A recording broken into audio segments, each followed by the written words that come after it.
That's a very big promise that you just put there on the table. So first of all, I wanted to just do a very brief introduction of myself because, as I said to Anna Podkowinska, our Chief Digital Officer, I'm used to speaking in a room with people who know me for 2 decades, and this is the first time, and the reason why I've been awake all night thinking, how am I going to make sense to a group of people who don't know who I am? So my name is Margaret Dowling. I came to Hungary in 1992 as a new graduate from psychology and philosophy at University College Dublin. And I am what would you call, the product of generation emigration. So in Ireland in the 80s, it has to be said that there were no jobs for graduates. So from the very beginning, the first question that we had to ask ourselves was, well, how are we going to design our own futures? So the questions we asked ourselves were, well, where are we going to go? Because jobs in Ireland were non-existent. Now, you know, probably many of your families are in Ireland or in England now. I mean, we had a period of time when the Irish Times had 24-page weekly supplement in Polish. So there's many, many Polish people in Ireland, and there's, well, the occasional Irish person in Poland like me. But I have to say that it's a great honor to be in Poland because I came here earlier in the 90s when I was working in the newspaper business. And when I was encouraged by Burda to come here and to actually do this company merger that we've been working on, I came in May 2013, and I was amazed at the transformation that has happened and how in Warsaw particularly you've taken this city that was just really a collection of high-rise block buildings and turned it into a mini Manhattan. So what I can see is in Poland this great ability to actually create and design your own futures. And this for me gave me a lot of really strong sentiment towards the project that we have to do at Burda. Burda for many, well, let me put it like this. This is Burda for me. And this was me in 1983 when I was learning how to use Burda modem. I don't know if you can actually see it. My 11-year-old son said, "Mummy, you look just like me." It wasn't really, that was the era of Princess Diana, and I thought my hair looked like her hair. It has to be said. But needless to say, it wasn't the case. Now, in Ireland in those days, there wasn't a lot of money, as I said, and clothing and creating our own clothing was something that was really a form of creativity for us.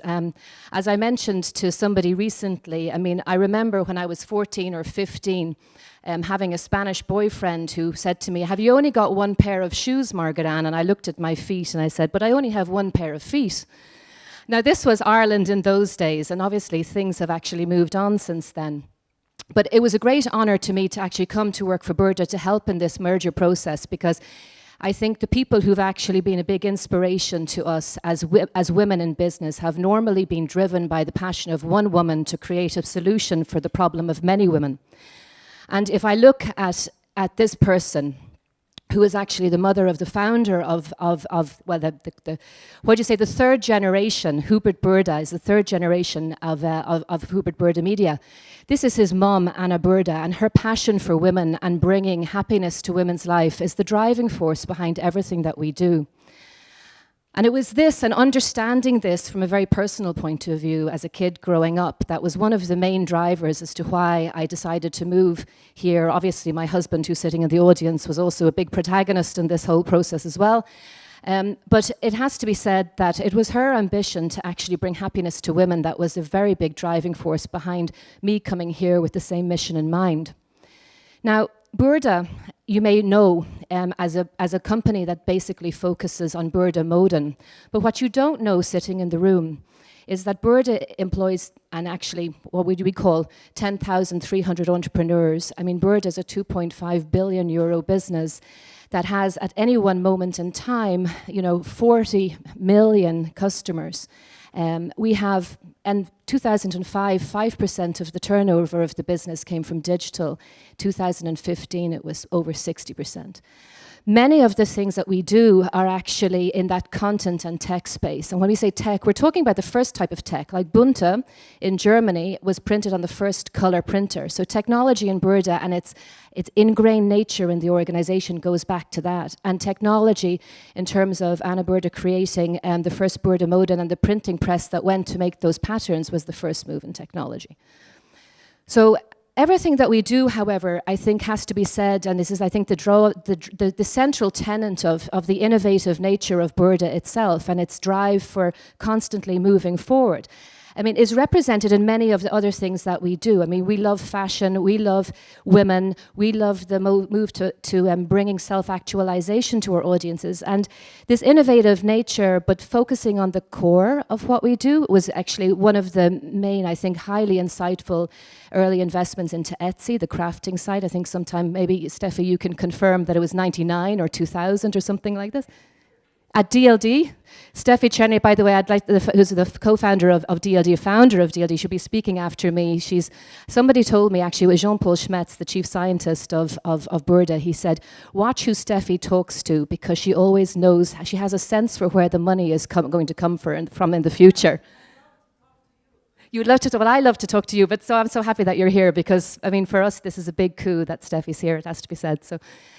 But, you know, my previous boss, Fabrizio D'Angelo, had a really great sense when he saw with Jean-Paul also these two Polish guys, Jacek and Michael, who had this, you know, the Facebook page that was basically enabling Polish independent designers to go to market in ways that they would not normally be able to get to market. And Burda has done a series of rounds of investments. And, you know, the logic behind that, it's so core to what we do, because we want to bring Polish designers into the global marketplace by making things easy for them so that they can actually focus on what they do best, which is design.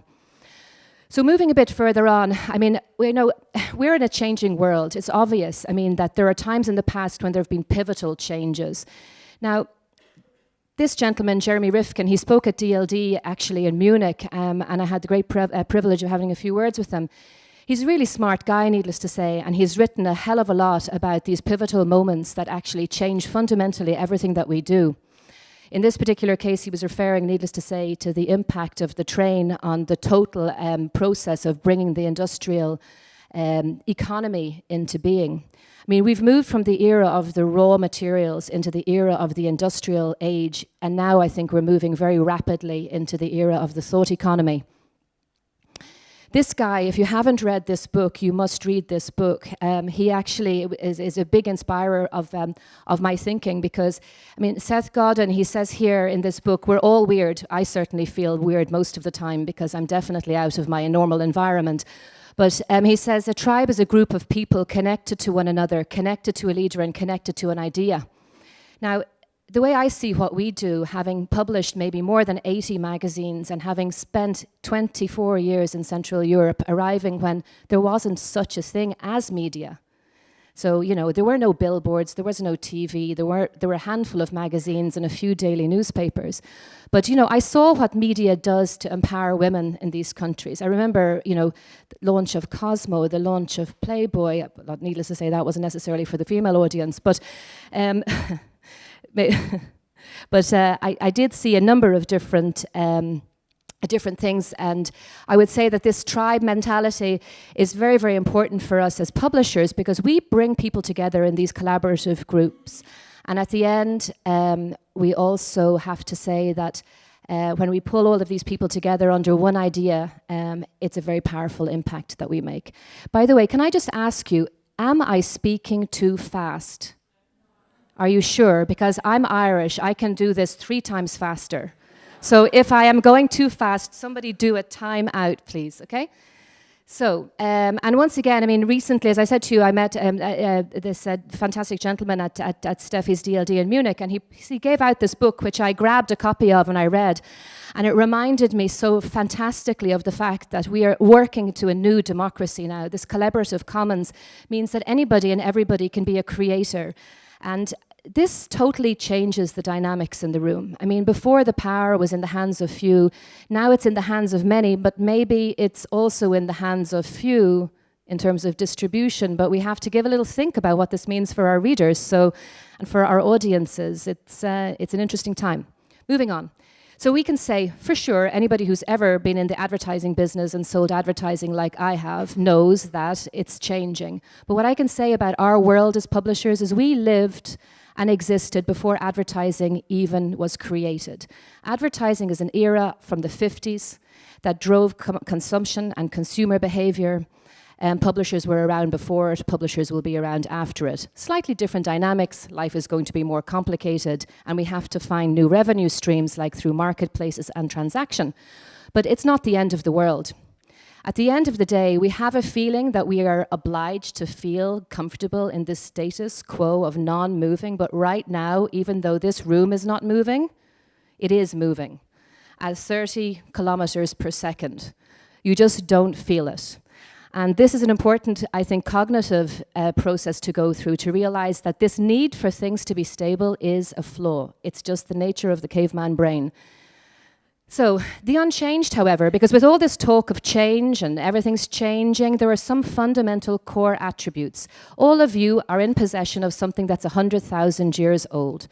And this thing is called your human brain. It doesn't evolve as fast as we would like, needless to say sometimes, but we are absolutely bound by our nature. And our nature is the seeking after the finite and the sense of completion. And I think when we're coming to designing things and we're looking at this digitalized world, we have to understand that the digital world is infinite. Look at our kids, how stressed they are because they never feel that there's an answer, a final answer to something. So there's something very therapeutic about thinking that you know all you need to know. And I think that when people actually buy magazines or they subscribe to newsletters that are weekly, they get this sense that that's all I need to know today. And they feel good, and they go and they relax. And this is an attribute of the human brain that we need to remember, because it's not about giving everybody everything. It's about understanding how to curate it. And it's the same thing in innovation in companies. It's not about doing everything. It's about focusing on the things that make the big impact, that are the best for the largest majority. So I'd say also in the category of unchanged, it's this need for trust, reliability, and belonging. And these are very basic human attributes. Even Facebook's whole purpose in life is to connect people so that they have, in groups of trust, reliable dialogue, so that people can feel this sense of belonging and being seen. I mean, have you ever tried to actually walk a day in the life of all the people you meet and not look at them in the eye? I suggest you try this. See how different your day is when you actually create connection with people, and try the next day to live a life where you don't create face-to-face connection with people. And you see the difference is quite immense. Another unchanging thing, and this image is one of my favorite images for two reasons, from National Geographic. It was the award-winning picture for the amateur photo competition in 2014 in Poland. Fantastic picture. And I remember, and it was the defining moment for me, and Edita, who's our publisher of National Geographic, sitting here, she's the managing director of our popular science and special interest category, and I sat in the back of the taxi after I saw this amazing image, and I went onto our National Geographic page, and I couldn't download it because it wasn't in HTML5. And I was like, oh my God, all those images. And I called her up and I said, Edita, we need a new white site for National Geographic. And we did it like this. She did it like this. And with our fantastic, it shows you how innovation, sometimes we forget to actually do the obvious, and that's also innovation. But in this particular case, the unchanged of this, and it just reminds us, our love of image and illustration. National Geographic, a fantastic company, has the largest following on Instagram. They don't know how to make money from it, but it just shows you how it's really, really important, this illustrative image. And this love of storytelling and touch, these are endemic to our nature. So moving on, here's this Irish girl, me, turns up in Hungary, then moves from Hungary to Poland, and I have to figure out how to turn this Burda company, which is known as a pattern company, into something really, really game-changing, innovative. And the first thing I did was take inspiration from the logical places out there in the universe. And first thing I asked was, okay, why are we doing what we're doing? And I highly recommend you, because I know that you're all in the marketing business and that you're all in large part contributing to innovation in your own organizations. But this gentleman, Simon Sinek, he actually basically does the obvious. He says the obvious. It's a fantastic TED talk. I mean, in my case, I was sitting there going, okay, so why do we do what we do? I mean, like, really, we're here to bring happiness to our readers. We're here to bring happiness to the people that are working with us. How can we design this logic into the company? We did a research. We just got the results yesterday. 26% of our company at the moment thinks that they are making their daily job for our readers, and more than 75% think that they're in the business of process engineering. You know, so it just tells you the opportunity that's actually sitting in our company. And this process that we're going through in Poland is quite radical. So I'm saying to everybody, ask yourself why you're coming to work.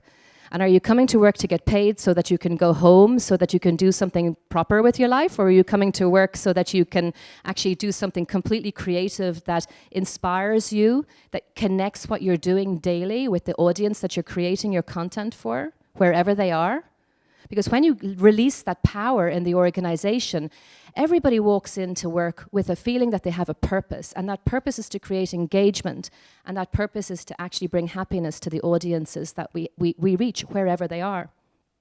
So I was very lucky in the early 90s to have to get involved in a startup newspaper, and myself and my husband Nori here, we had the same common shareholder at one point, Esther Dyson, and in about 2004, 2005, I was freaking out looking at the changes in our industry, going, I'm a magazine maker and somebody's going to eat my lunch and I'm not happy with this. I need to talk to Esther.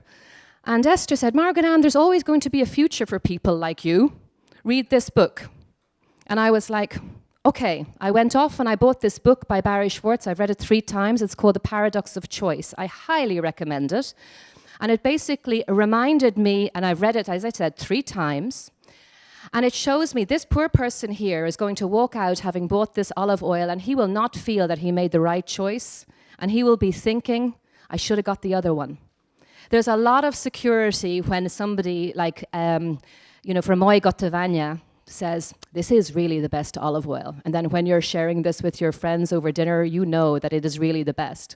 So I'm telling you that in this particular environment, our role as editors and publishers to design the thinking of the people who are our consumers and to design the way your brands are perceived is really second to none.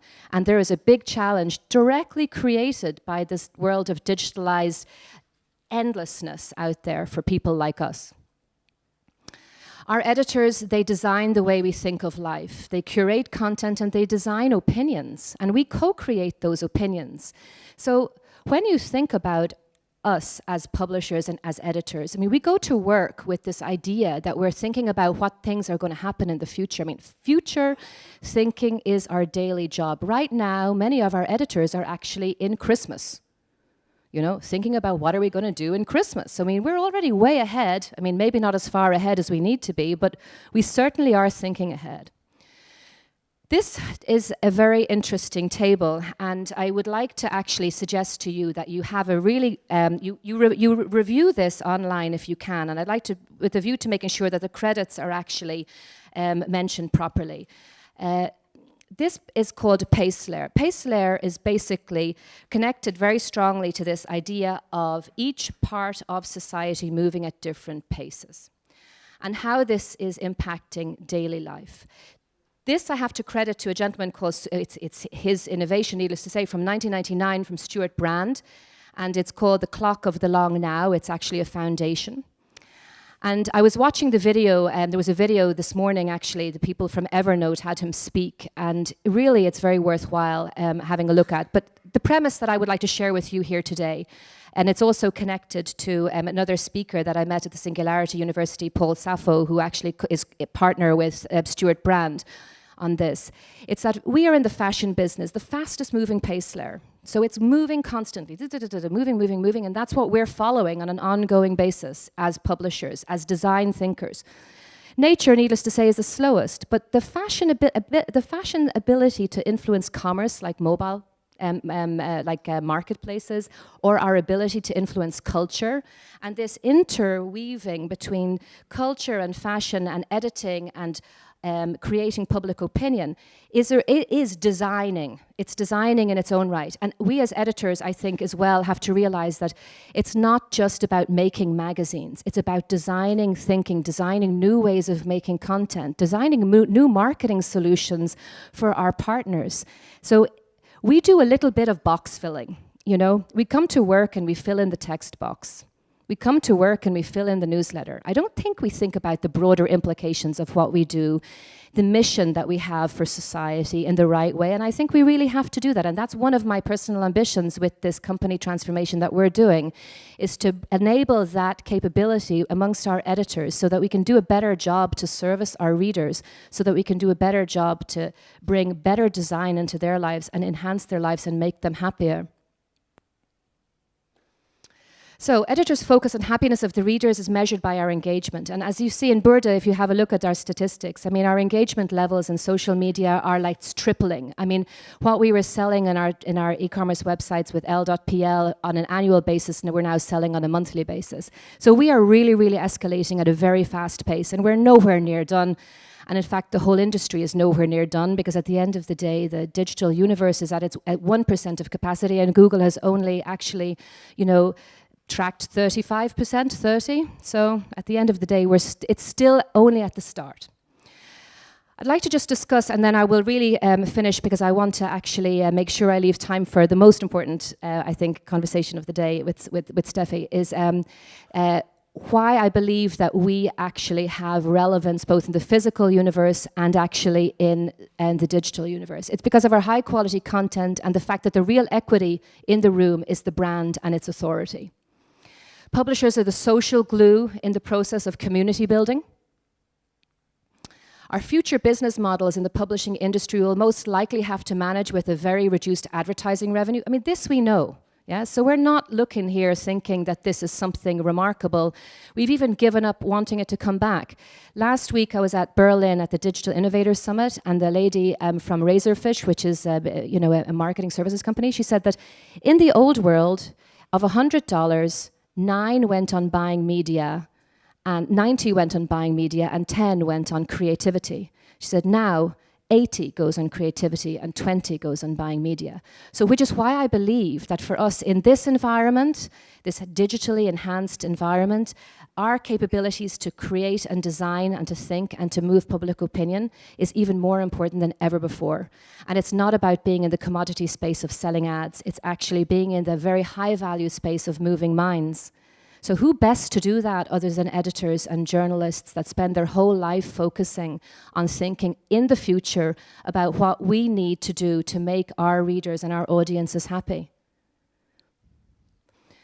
So it's about going beyond digital first, of course, but for Burda, despite the fact that I said that 60% of our turnover is coming from digital, we have a very strong commitment to paper. And when I say this, and to print, and that's because paper and print has tangible attributes that are second to none. If you look at paper as just a means to communicate a message, telephone book, flyer, daily newspaper, then you're packaging us in the wrong place. If you look at paper as a tangible aspect, as its tangible aspects, its finiteness, its beginning, middle, and an end, and its curation, and its unique ability to be able to show visual imagery in a most amazing way, like nearly as art, then paper can do things that nothing else can do. However, it as the main driver of our revenue probably will be less so, but it will never go away. And that's my very, let's say, well, I'm biased because I grew up on magazines and I love magazines. They were my world, actually. But I had to understand that it's a part of the world now, and it's a part of a digitalized world. So, get game ready. Old rules are the biggest liability. Typewriter. Ask a few 5-year-olds what this is, and they will say, what? Do you know the story? Ask a few 5-year-olds what a typewriter is, and they'll say, cool, look at that. It's a computer that prints as I type, and it doesn't need electricity.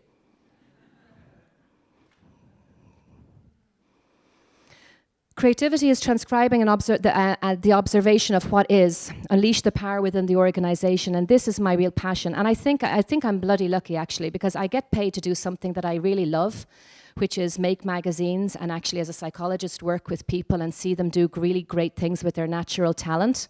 And I see it en masse with our readers, the output of what we do with our readers. My personal ambition is to basically really make every single person in the company in Poland really have a meaningful experience when they come to work, and that meaningful experience translates into making an impact with our audiences. To achieve this, it's really important to align your staff's dreams with your dreams. I back any person that comes with an idea and says, I want to do this more so than any time I have an idea and I have to go and convince them. Because idea generation has to come from within the organization. And this is about not just designing our relationship with our readers, it's about me designing in the company our relationships with each other. It's extremely important. This new model of content creation, I mean, we have to keep in mind and always be watching the influence of technology on what we're doing as journalists as well, and get out of this idea that anybody owes us anything. Bain, invested 30 million euro in an automated copy editing technology. It was announced, on whatever BuzzFeed or something 2 days ago. So I'm always watching this, going, okay, where is the machine going to end, and where are we going to begin, or is it going to be between the person and the machine at some point? I don't know. But there's no model basically involves us having to follow our reader wherever they are, and understanding that this is a bilateral discussion. It's no longer a unilateral communication, it's a bilateral, and we are experts in this. We are experts in maintaining the dialogue. For companies like Ariel, washing powder companies, technology companies, I mean, where they actually are used to a one-directional communication, they're experts in washing powder manufacture. They're not experts in making people have conversations about washing powder. We are. The new model for us in terms of, I mean, needless to say, advertising is the main driver force still, but engagement in terms of transaction is really important and growing. And us understanding how to be impactful as an authority on new platforms, we're very used to knowing what to do with paper. We're less used to knowing what to do in non-paper driven platforms. And the best thing to do in this is to explore and realize that we're going to necessarily have some epic fails along the way, but not worry about it too much. The great thing is it's, as long as you keep on pushing stuff into the tube, whatever error you made just goes down and down and down and gets lost somewhere down there, we hope. And get game ready. Watch out for the unpriced externalities that can kill you. There's a lot of business out there who has a vested interest in keeping us exactly where we are. Exactly where we are. And I always look at this and I go, no, just because this is the way it was and everybody's making money from it doesn't mean that this is where we need to be, and we need to make decisions today that hold us back. And I would suggest that in all of your industries, look at that. Why is it that we are where we are today? And be really radical in your thinking about what's future-based and what's past-based. And what are you aligning yourself with? Are you aligning yourself with the status quo? And why? Or are you aligning yourself with the future? So, we're at the beginning of the story as publishers, in my opinion. Changing attitude in today's world is what counts, constantly changing our mood, being curious, open, and having a beginner's mindset. Our task is to design and redesign the way we think of life and positively influence people to bring happiness and make their lives better. We're designed to redesign our own thinking as editors and publishers. This is how we create impact. So, final thinking. I often wonder about the pure Cubans. I mean, now once the Americans start coming to Cuba and turning it into a holiday zone 45 minutes from Florida, I do worry about the nature of what's going to happen to them. But needless to say, life is a process of becoming a combination of states that we have to go through. Where people fail is that they wish to elect a state and remain in it. This is a kind of death. One thing's for sure, that we are in a changing world. There's no such thing as stable. There's no such thing as the same. Getting used to that is critical. Thank you very much for your time. Thank you.